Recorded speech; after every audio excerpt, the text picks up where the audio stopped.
बिस्मिल्लाहिर्रहमानिर्रहीम। आज के सिनेरियो में हमें अपने सोशल मीडिया पर और हर ब्रेकिंग न्यूज़ अलर्ट के ऊपर एक ही किस्म की पिक्चर्स देखने को मिलती हैं। और वो क्या पिक्चर्स हैं? वो हैं collapsed buildings, flooded streets, families जो कि दौड़ रही हैं फूड के लिए, शेल्टर के लिए। लेकिन एक और भी डिज़ास्टर है जो कि किसी कैमरे में कैप्चर नहीं हो पाता, और वो है हमारे माइंड्स के अंदर चलता हुआ तूफ़ान। वो ऐसा तूफ़ान है कि जो लिंगर ऑन करता रहता है। जब लोगों को शेल्टर्स भी मिल जाते हैं, लोगों को पनाहें मिल जाती हैं, फूड प्रोवाइड हो जाता है, फ़िज़िकल हर किस्म की फैसिलिटी प्रोवाइड हो जाती है। आज 10 अक्टूबर है जो कि वर्ल्ड मेंटल हेल्थ डे के तौर पर मनाया जाता है।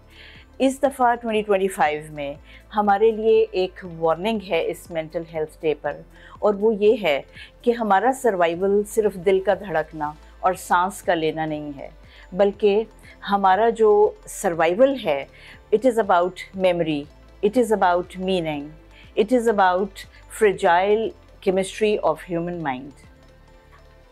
अच्छा, अब मैं ये बताना चाहूँगी कि मेंटल हेल्थ है क्या। मेंटल हेल्थ जो है वो स्टेट ऑफ वेल बीइंग है, और यहाँ मैं होलिस्टिक वेल बीइंग की बात करूँगी। होलिस्टिक वेल बीइंग जो है वो सिर्फ फिज़िकली ओके होने का नाम नहीं है, बल्कि हमें इमोशनली बैलेंस्ड होना है, सोशली कनेक्टेड होना है, हमें स्पिरिचुअली एट पीस होना है, और हमें एज ए ह्यूमन बीइंग अपनी कम्युनिटी के लिए यूज़फुल सिटीज़न बनना है।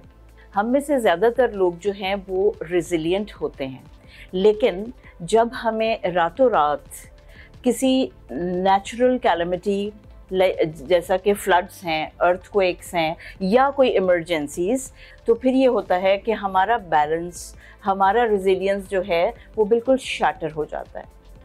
हर नेचुरल कैलमिटी के बाद या हर इमरजेंसी के बाद तकरीबन 5 में से 1 इंडिविजुअल जो है वो किसी ना किसी मेंटल इलनेस का शिकार हो जाता है, जैसा कि anxiety, depression, post traumatic stress disorder, bipolar disorder या स्किज़ोफ्रेनिया। और ये भी हो सकता है कि आपके साथ जो रिलीफ लाइन में खड़ा हुआ एक शख्स हो, वो इन सब प्रॉब्लम्स में से किसी एक को फेस कर रहा हो। WHO के स्टैटिस्टिक्स के मुताबिक तकरीबन तमाम लोग जो इन नेचुरल कैलमिटीज़, कैटास्ट्रोफीज़ या डिज़ास्टर्स को फेस करते हैं, वो किसी ना किसी साइकोलॉजिकल डिस्ट्रेस का सामना करते हैं। और रफली तकरीबन 22% जो पॉपुलेशन है उनको मेंटल कंडीशन के लिए डायग्नोज कर लिया जाता है, यानी कि वो किसी ना किसी मेंटल एलिमेंट का शिकार हो जाते हैं।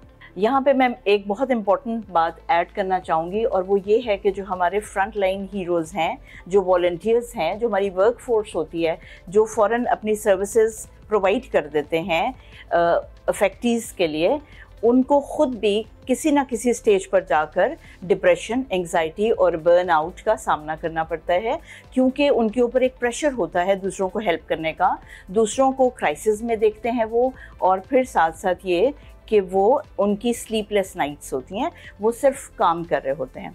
मेंटल हेल्थ डे का थीम जो है mental health in catastrophes and emergencies, ये एक थीम से ज़्यादा, एक स्लोगन से ज़्यादा एक रिक्वेस्ट है, एक डिमांड है हमारी गवर्नमेंट से, पॉलिसी मेकर्स से, कि वो जब भी हेल्थ बजट प्लान करें तो उसमें 5% कम अज़ कम मेंटल हेल्थ इश्यूज़ को एड्रेस करने के लिए भी मुख्तस करते हैं, ताकि हमारी कौम अगर गॉड फॉरबिड किसी इस तरह की नेचुरल कैलमिटीज़ को कन्फ्रंट करती है तो बहुत स्मूथली फिज़िकली और मेंटली हम उनको इस चीज़ से बाहर निकाल सकें।